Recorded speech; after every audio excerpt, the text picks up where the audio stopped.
இதில் வந்து சில்லாக்ஸ்னு ஒரு எக்ஸ்ட்ரீம் ஃபாஸ்ட் சாங்கும் இருக்குது. அதே நேரத்தில் முளைச்சு மூணு இலைய விடலைங்கிற எக்ஸ்ட்ரீம் மெலடி சாங்கும் இருக்குது. விஜயாட்னி சார் தேங்க்யூ. My pleasure. வழக்கமாக திட்டி கேள்விப்பட்டிருக்கீங்க, முளைச்சி மூணு இலையே வீட்டில் உனக்குலாம் தேவையாடா அப்படின்ற லெவலில் பேசுவாங்க. ஒரு பொண்ணை வந்து நம்ம நிறைய போய் சொல்லி கூப்பிட்டுருவோம். நீ நலமாக இருக்குன்னு போய் சொல்லுவோம், நம்ம நீ ரொம்ப அழகாக இருக்குன்னு எல்லாருமே போய் சொல்லுவோம். ஆனால் ஒரு காய் தோட்டமாக இருக்குது அப்படின்னு சொல்லி முதல்ல போய் சொன்னேன் அந்த கவிஞர் வந்து இவர் தான். வேலாயுதம் ராஜா பெருசாக இருக்குது சார், வேலா ராஜா வச்சுக்கலாமா சார்? ஜெயம் ராஜா மாதிரி வேலா ராஜா, இல்லை வேல் ராஜா, அந்த மாதிரி தான். விஜயாண்ணி சார் வந்து என்னென்னா எந்த சுச்சுவேஷனாக இருந்தாலும் அந்த பாட்டை ஹிட் பண்ணியே தீரணும் அப்படின்ட்டு அடிக்கடி ஹிட் பண்ணு சார்னு சொல்லுவார். ஓப்பனிங் வார்த்தை ரொம்ப முக்கியம், நல்லா வந்தால் நல்லா இருக்கு சார் அப்படின்னாரு. அதுதான் அண்ணன் வந்து தங்கையை பார்த்து சொல்கிற மாதிரி என்ன வார்த்தை இருக்கும் அப்படின்னு நான் யோசிச்சேன். அப்போ தான் ரத்தத்தின் ரத்தமே என் இனிய உடன்பிறப்பே, சொந்தத்தின் சொந்தமே நான் இயங்கும் உயிர் துடிப்பே, அம்மாவும் அப்பாவும் எல்லாமே நீதானே, என் வாழ்க்கை உனக்கல்லவா, செத்தாலும் புதைத்தாலும் செடியாக முளைத்தாலும் என் வாசம் உனக்கல்லவா. ஒரு படம் ஆக்ஷன் பேக்டாக போயிட்டு இருக்கும் செகண்ட் ஹாஃபில். அது எனக்கு சின்ன ரிலீஃப் தேவைப்பட்டுச்சு, ஒரு சுகம் தேவைப்பட்டுச்சு. அதுக்காக பர்டிகுலராக ஒரு நல்ல மெலடி தேவைன்னு நான் கேட்டு வாங்கி படத்தை யூஸ் பண்ணேன். ஒரு முளைச்சி மூணு இலைய விடலை அந்த சாங் வந்து எங்கள் யூனிட்டோட ஸ்பெஷல் சாங். அது எல்லாருக்கும் பிடிச்ச ஒரு பாட்டு. ஸோ அது எங்கள் யூனிட்டுக்கு முதல்ல பிடிச்சி கடைசியில் இன்றைக்கி பார்த்தா அந்த நம்பர் 1 ஆகிடுச்சு. இந்த படத்துலேயே நம்பர் 1 ஹிட்னும் போது முளைச்சி மூணு இலைய விடலை சாங் ஹிட்டு. வணக்கம் and welcome to Velayudham special. Director Jayam Raja sir இருக்கார். இந்த படத்துக்கு அப்புறம் வேலாயுதம் ராஜா சார் அப்படின்னு அவரோட நேம் மாறத்துக்கு சான்ஸ் இருக்கு. அண்ட் சார் இது ஒரு மூவி அப்படின்னாலே மியூசிக் மஸ்ட். மியூசிக் வந்து ஒவ்வொன்று தாளாட்டுற மாதிரி இருக்கும், தட்டி எழுப்புற மாதிரி இருக்கும். இந்த மூவியில் இருக்க மியூசிக் சாங்ஸ் எல்லாமே தாளாட்டுற மாதிரி இருக்குது, தட்டி எழுப்புற மாதிரி இருக்குது. என்ன சீக்ரெட் சார்? இல்லை அடிச்சு எழுப்புற சீக்ரெட் இல்லை, எல்லா வெரைட்டிஸும் இருக்குது. முதல்ல யாரை கேட்டாலும் எந்த சாங் பிடிக்குன்னு சொன்னாக்க அவங்க ரியாக்ஷனில் எல்லா சாங்கும் பிடிச்சிருக்குங்க ஒரு ரியாக்ஷன் தெரியுது. ஃபஸ்ட்டு இதுன்னு நம்பர் 1 சொல்கிறதுல வந்து அவங்க தயக்கம் தெரியுது. அவங்க என்ன எல்லா பாட்டும் ஹிட் ஆயிருக்கு. அதுக்கு முதல்ல விஜய் சாண்டர் இந்த நிகழ்ச்சி மூலமாக நான் தேங்க் பண்ணிக்கிறேன். எல்லா வெரைட்டிஸும் இருக்குன்னு சொன்ன மாதிரி இதில் வந்து சில்லாக்ஸ்னு ஒரு எக்ஸ்ட்ரீம் ஃபாஸ்ட் சாங்கும் இருக்குது. அதே நேரத்தில் முளைச்சு மூணு இலைய விடலைங்கிற எக்ஸ்ட்ரீம் மெலடி சாங்கும் இருக்குது. விஜயாட்னி சார் தேங்க்யூ. My pleasure. ஏன்னா நான் தனியாக பண்ணுற ஒர்க் இல்லை, இவ்வளோ பெரிய கதையில் இவ்வளோ பெரிய ஹிட்டு கஷ்டப்பட்டு கதை எழுதி கொடுத்ததுனால தான் இந்த பாட்டு இவ்வளோ ரீச் ஆகிருக்கு. ப்ளஸ் எனக்கு அவ்வளோ சுதந்திரம் ஒவ்வொரு பாட்டுலேயும் ஒர்க் பண்ண ஃபீலிங் எனக்கு இல்லை. ஆக்சுவலாக ரொம்ப ஜாலியாக அவர் கூட மீட் பண்ணி பழகின ஒரு அனுபவம் தான் இருக்குது. எனக்கு மேக்ஸிமம் சுதந்திரம் கொடுத்த என்னோட நண்பர் டைரக்டர் வேலாயுதம் ராஜா அவர்களுக்கு. வேலாயுதம் ராஜா பெருசாக இருக்குது சார், வேலா ராஜா வச்சுக்கலாமா சார்? ஜெயம் ராஜா மாதிரி வேலா ராஜா, இல்லை வேல் ராஜா, அந்த மாதிரி தான். வேல் ராஜா அவர்களுக்கு என்னுடைய மனமார்ந்த நன்றிகளை தெரிவித்துக் கொள்கிறேன். சார், ஹிட் மூவிக்கும் சூப்பர் ஹிட் மூவிக்கும் இருக்க மிகப்பெரிய டிஃப்ரென்ஸ் வந்து அது சாங் ஹிட் ஆகிறது தான். இது சூப்பர் டூப்பர் ஹிட் ஆனதுக்கு மிக முக்கியமான ரீசன் சாங் இருக்கு. சாங் ஹிட் ஆகிறதுக்கும் ஒரு சீக்ரெட் இருக்கு. அது இன்னும் சீக்ரெட்டா தான் இருக்கு. என்ன சீக்ரெட் சார் இவ்வளோ ஈஸியா சக்சஸ்? அது முக்கியமான சீக்ரெட் என்னன்னு சொன்னா இந்த 2 பேரும் தான். ஆக்சுவலா ஒரு சாங் வந்து டியூன் கம்போஸ் பண்ணி முடிச்சிடலாம், ஆனால் அந்த பாட்டில் என்ன சொல்கிறோம் அப்படின்ற பாயிண்ட் தான் முக்கியம். ஆக்சுவலி வெறும் டியூனை வந்து ஹம் பண்ண ஞாபகம் வச்சுக்க மாட்டாங்க. வெயிட்டாக ஏதாவது வச்சுருந்தீங்க, ஃபார் எக்ஸாம்பிள் சில்லாக்ஸ் சில்லாக்ஸ் சில்லாக் சில்லாக் சில்லாக்ஸ், அந்த வார்த்தை தான் ஆக்சுவலாக பார்த்தீங்கன்னா மோர் தேன் டியூன். அந்த வார்த்தை வந்து இன்றைக்கி மக்களுக்கு பிடிச்சிருக்கு, குழந்தைங்க எல்லாரும் பாடுறாங்கன்னா அதுக்கு வந்து இவர் தான் காரணம். இவர் தான் வந்து என்னோட நிறைய பாட்டு, பன்னாரஸ் பட்டு கட்டி, ஏன் உச்சி மண்டேல்ன்ற கவிதை கொடுத்த கவிஞர் இவர் தான். அப்புறம் பார்த்தீங்கன்னா அவர் முளைச்சி மூணு இலைய ஊர்லன்ற பாட்டு வழக்கமாக திட்டி கேள்விப்பட்டிருக்கீங்க, முளைச்சி மூணு இலைய ஊரில் உனக்குலாம் தேவையாடா அப்படின்ற லெவலில் பேசுவோம். ஆனால் ஃபர்ஸ்ட் டைம் அந்த வரியை வந்து ஒரு பாட்டுக்குள்ளே வைக்கணும்னு சொல்லி தோணி அதுக்கு ஒரு லவ் சாங் கொடுத்த, அதாவது கனித்தோட்டம். ஒரு பொண்ணை வந்து நம்ம நிறைய போய் சொல்லி கூப்பிட்டுருக்கோம், நீ நலமாக இருக்குன்னு போய் சொல்லுவோம், நம்ம நீ ரொம்ப அழகாக இருக்குன்னு எல்லாருமே போய் சொல்லுவோம். ஆனால் ஒரு காய் தோட்டமாக இருக்கு அப்படின்னு சொல்லி முதல்ல போய் சொன்னேன் அந்த கவிஞர் வந்து இவர் தான். என்ன சார், நம்ம போய் தானே சொல்கிறோம், கரெக்டு தானே? இந்த பாட்டு ஹிட் ஆகிறது காரணம் என்னன்னு கேட்டிங்களா? பாட்டு பெருசாக ஹிட் ஆகணும்னு சொன்னால் ஃபஸ்ட்டு படம் ஓடணும் பெருசாக. அதுக்கு வந்து டைரக்டர் ரொம்ப ஹார்ட் ஒர்க் பண்ணி 24 டிபார்ட்மெண்ட்டை சேர்த்து கதை எழுதி டைரக்ட் பண்ணி நடிக்க வச்சு எல்லா டிபார்ட்மெண்ட்டையும் 10 வேலை பண்ணணும். தனியாக சாங் எடுத்துக்கிட்டிங்கன்னு சொன்னால் அதில் வந்து கவிஞர்கள் கொடுக்கக்கூடிய லைன்ஸ் கான்செப்ட் முக்கியம். அதுக்கு இந்த 2 பேரும் ப்ளஸ் சொன்னா புரியாது சொல்லுக்குள்ளே அடங்காது அப்படின்ற பாட்டு எழுதின சண்முகம் அப்படின்ற ரைட்டரும் முக்கியமான காரணம். ஏன்னா விஜய் சாரோட ஓப்பனிங் சாங்னாலே ஜென்ரலாக என்ன விஷயம் சொல்ல போகிறாங்க அப்படின்னு ஒரு விஷயம் இருக்கும். அதில் பார்த்தீங்கன்னா மீனு நல்ல மைமா நெருங்கி வர ஐலைசா அது மாதிரி கவிதைகளை கொடுத்த கவிஞர் சண்முகம் அவர்களுக்கும் நன்றியை தெரிவித்துக் கொள்கிறேன். Okay sir. சொன்னா புரியாது சொல்லுக்குள்ள அடங்காது. மியூசிக் இல்லாத வேர்டு சிக்கு தான். இப்போ சார் சொன்ன மாதிரி ரத்தத்தின் ரத்தமே சாங், அதனோட பாடல் ஆசிரியர் நீங்க. அந்த ஃபர்ஸ்ட் லைனே சூப்பர் ஹிட் அப்படின்னு சொல்லுது. எப்படி அந்த தாட் வந்தது? யாராவது உங்களுக்கு இன்சிட் பண்ணாங்களா இந்த பர்டிகுலர் லைனை வந்து நீங்க பண்ணுங்க, ஸ்டார்டிங் லைன் வைங்கன்னு? அந்த தாட் வரதுக்கு முக்கியமான காரணம் இயக்குனர் ராஜா சார் தான். ஏன்னா அவர் கொடுத்த படத்து பாடல் சூழ்நிலை அந்த மாதிரி, அண்ணன் தங்கை பாசம் அப்படின்ட்டு. பொதுவாக அண்ணன் தங்கை பாசம்னா வந்துட்டு உதாரண பாடல் வந்து ரொம்ப குறைச்சலாக இருந்துச்சு. ஒரு கொடியில் இரு மலர்கள் பூத்ததமான ஒரு பாடல், அது வந்து ஒரு 50 வருஷத்துக்கு முன்னாடி வந்த பாட்டு.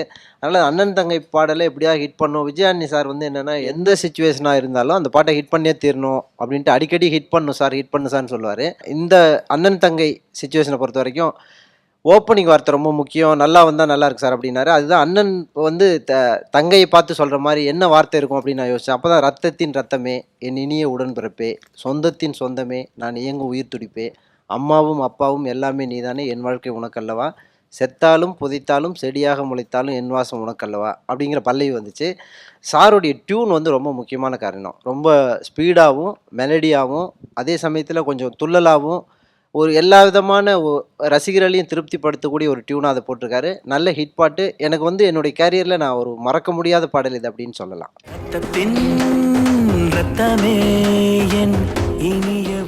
சார், மியூசிக் கம்போசிங் அண்ட் இவங்களை வந்து மேனேஜ் பண்ணும்போது நீங்கள் பக்கத்தில் இருப்பீங்களா? என்னென்ன கைடன்ஸ்லாம் கொடுத்துருக்கீங்க சார் இந்த பர்டிகுலர் சாங்குக்கு? இல்லை இந்த படத்தை பொறுத்த வரைக்கும் எல்லாமே நான் ஃபர்ஸ்ட் சாய்ஸ்லேயே ஓகே பண்ணேன். எனக்கு என்னென்னா அவர் கதையை புரிஞ்சுட்டு இருக்காருன்னு ஒரே ஒரு காரணம் தான் வரணும். இல்லை, அந்த கதையை புரிஞ்சுட்டு அதுக்கு என்ன வேணுங்கிறத பர்ஃபெக்டாக பண்ணது ஒரே ஒரு காரணம் தான். எல்லாமே ஃபர்ஸ்ட் சாய்ஸு. செகண்ட் ஹாஃபில் ஒரு ஃபாஸ்ட்டான சாங்கு, ஒரு ரொம்ப ஜாலியான ஒரு சாங் வேணும்னு தான் நினச்சது ஆக்சுவலாக. ஆனால் ரொம்ப நான் ஈல்ட் ஆகிட்டேன். ரொம்ப அப்படியே நான் வந்து கேட்ட உடனே என்ன நானே மாற்றிக்கிட்டேன். உண்மையை சொல்லணும்னா பர்டிகுலராக வந்து செத்தாலும் புதைத்தாலும் செடியாக முளைத்தாலும் என் வாசம் உனக்கல்லவான்ற வார்த்தை முதல் முறை கேட்கும்போது நெஞ்சு ஒரு மாதிரி இருந்தது. அது வந்து ஒரு 100% உண்மையான விஷயம். அவ்வளோ அருமையான வரி. அந்த வரி வந்து சாதாரண வரி கிடையாது. உண்மையிலே அது ஈஸியாக வந்துடாது அது. ஸோ அங்கே நான் அந்த வரியானு தெரியல, என்னுடைய சுச்சுவேஷனே மாற்றிக்கிட்டு எப்பா நான் வந்து விஜயாண்டி சார் நான் வந்து சுச்சுவேஷனை மாற்றிக்கிறேன், இந்த பாட்டை ஓகே பண்ணுன்னு சொல்லி பண்ணேன். அதை பற்றி உங்களுக்கு தெரியும் நினைக்கிறேன். ப்ளஸ் ஒரு பார்க்குறதுக்கு ஒரு ரெகுலர் ஃபார்மேட்டு, கொஞ்சம் ஓல்டு சாங்கு. ஏன்னா பண்பாடு, கலாச்சாரம், பண்பு, அன்புங்கிறது ஓல்டு தான் எப்போவுமே. அப்படி ஒரு ஓல்டை பிரதிபலிக்கக்கூடிய அழகாக காட்டக்கூடிய ஒரு சாங். சரண்யா மோகன் பார்த்துட்டே இருக்கலாம். ஒரு அவ்வளோ எல்லார் வீட்லேயும் இருக்கிற தங்கச்சி மாதிரி அவங்களை க்ளோரிஃபை பண்ண ஒரு சாங் அது. ப்ளஸ் ஒரு அழகான ஒரு பாதி சாங் வந்து வந்து சரண்யா மோகனோட, பாதி சாங் வந்து ஒரு ட்ரீமில் வந்து ஹன்சிகாவோட ஒரு நல்ல வெரைட்டியான சாங் அது. இல்லை, நான் ஃபஸ்ட்டு ரெக்கார்ட் பண்ணோன்னா வீட்டில் ஒரு வாட்டி போட்டு காமிப்பேன். ரவி கிட்ட நான் போட்டு காமிச்ச உடனே ஹரிச்சரனா அப்படின்னாப்புல.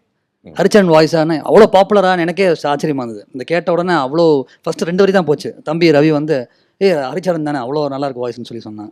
அந்த மாதிரி அவ்வளோ அவரோட வாய்ஸ் ரொம்ப முக்கியம் அந்த பாட்டுக்கு. ரொம்ப பெரிய ப்ளஸ்ஸாக இருந்தது. எவர்கிரீன் சாங்ஸ்னு கேள்விப்பட்டிருப்பீங்க.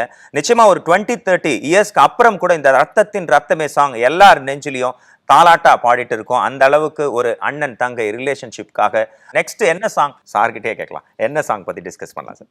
நெக்ஸ்ட் சாங் அதாவது சில்லாக்ஸ் வந்து சாங் ஒன்று நல்ல கிளாமரான அழகான சாங்கு, அதை கடைசியாக வச்சுப்போம். ஓகே. இப்போ வந்து ஒரு படத்துக்கு ஸ்கிரிப்டுக்கு ரொம்ப ஹெல்ப்பான ஒரு விஷயம் என்னென்னா, ஒரு படம் ஆக்ஷன் பேக்டாக போயிட்டு இருக்கும் செகண்ட் ஹாஃபில். அது எனக்கு சின்ன ரிலீஃப் தேவைப்பட்டுச்சு, ஒரு சுகம் தேவைப்பட்டுச்சு. அதுக்காக பர்டிகுலராக ஒரு நல்ல மெலடி தேவைன்னு நான் கேட்டு வாங்கி படத்தை யூஸ் பண்ணேன். ஒரு வளைச்சு மூணு இலைய விடலை அந்த சாங் வந்து எங்கள் யூனிட்டோட ஸ்பெஷல் சாங். அது எல்லாருக்கும் பிடிச்ச ஒரு பாட்டு. ஸோ அது எங்கள் யூனிட்டுக்கு முதல்ல பிடிச்சி கடைசியில் இன்றைக்கி பார்த்தா அந்த நம்பர் 1 ஆகிடுச்சு. இந்த படத்துலேயே நம்பர் 1 ஹிட்னும் போது முளைச்சு மூணு இலைய விடலை சாங் ஹிட்டு.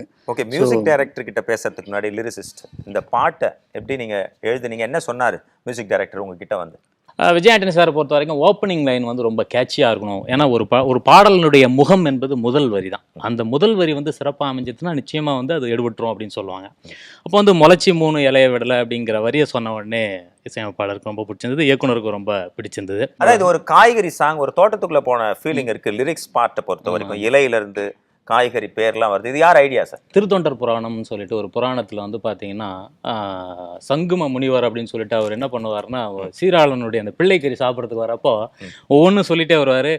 உங்களுக்கு வந்து அவரைக்காய் போடட்டுமா அப்படின்னா, அவரைக்காய் என்பது வையனாரே ஐயா, இது வந்து ஈசனுடைய காது தானே அப்படின்னு சொல்லுவார். ஸோ வெண்டைக்கானா லேடிஸ் ஃபிங்கர்னு இயல்பாகவே வந்து ஆங்கிலத்தில் சொல்லுவாங்க.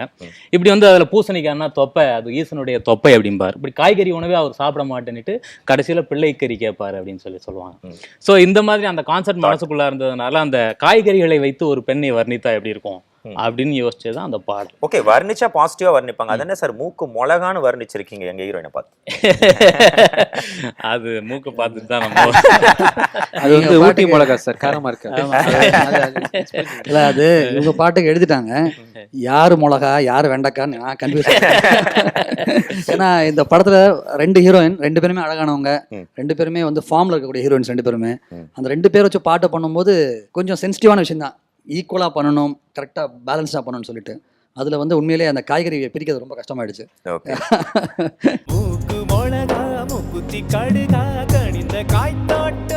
எனக்கு வந்து என்னன்னா இன்னொரு செய்தி என்னன்னா, தொடர்ந்து நிறைய குத்து பாடல்களே நான் எழுதிட்டு வந்த சூழல்ல மெல்லிசை பாடல் அப்படின்னுட்டு விஜய் ஆண்டனி சார் உங்களுக்கு அதே பிரச்சனையா? ஏன்னா அவருக்கு அதே பிரச்சனை தான். வேட்டைக்காரன் படத்துல பாத்தீங்கன்னா ஒரு சின்ன தாமரை அழகான ஒரு மெல்லிசை பாட்டு, அது சாங் ஆஃப் த இயர்னு சொல்லிட்டு எனக்கு நிறைய வரவேற்புகள் கிடைச்சிது.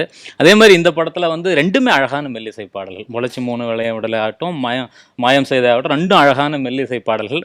அப்புறம் முளைச்சி 3 இலை பற்றி ஒரு செய்தி சொல்லணும்னா, என்னுடைய நண்பர் தயாரிப்பாளர் ரிஷிராஜ் என்பவர், அவர் வந்து ஒரு 4-5 படங்கள் தயாரித்திருக்கிறார். அவர் வந்து ஒரு நாள் காலையில் எனக்கு ஃபோன் பண்ணி சொன்னார், இந்த பாட்டை வந்து 100 முறை நேற்று நான் கேட்டேன், நீங்கள் நம்மனா நம்புங்க அப்படின்னு சொல்லிட்டு அல்லாவின் நாணையாகன்னு சொன்னார். அது எனக்கு மிகப்பெரிய ஒரு அங்கீகாரமாக இருந்தது. இந்த தீபாவளிக்கு நான் ஊருக்கு போயிருந்தபோது என்னோட கசின் ஸ்ரீகாந்த் எல்லாம் அந்த குரூப் எல்லாம் சேர்ந்து டோட்டலாக எனக்கு பயங்கரமான சர்ப்ரைஸ் கொடுத்தாங்க. போய் இறங்கின உடனே ஒரு நிமிஷம் இப்படி திரும்புங்க, ஃபோட்டோ எடுக்கணும், ஃபேஸ்புக்கில் போடணும் அப்படின்னு ஆரம்பித்தாங்க. என்ன பண்ண போகிறாங்கன்னு பார்த்தா இறங்கின உடனே இந்த வெண்டைக்காய் அவரைக்காய் எல்லாம் நைட்டு 2-3 மணி வரைக்கும் ஃபுல்லாக கோத்து மாலையாக பெரிய மாலையாக போட்டாங்க. அது வந்து மறக்க முடியாது, பயங்கரமாக இருந்தது. அந்த பாட்டுல இருந்து ஒரே ஒரு விஷயத்தை மட்டும் மிஸ் பண்ணியிருப்பாங்க அவங்க. என்ன சார்? கடுகை கோத்திருக்க முடியாது. அதான் சார் நீங்க கடுகு. விஜய் சார்னாலே கொஞ்சம் மெலடி சாங்ஸ் ஓரளவுக்கு டெம்போல இருக்கணும்னு சொல்லிட்டு ஃபீல் பண்ணிட்டு இருக்கும்போது மெலடியாக பண்ணலான்னு சொல்லிட்டு அவங்க சிச்சுவேஷன் செகண்ட் ஹாஃப்ல ஃபீல் பண்ணாங்க. இதை வந்து என்ன டெம்போல பண்ணலாம் அப்படின்னு சொல்லிட்டு 7/8 அப்படின்ற ஒரு விதத்தில் பண்ணேன். அது கொஞ்சம் புதுசாக மக்களுக்கு இன்னும் பெருசாக ரீச் ஆச்சு. அதுக்கு மேலே மியூசிக் டீட்டெயில் கேட்காதீங்க சார்.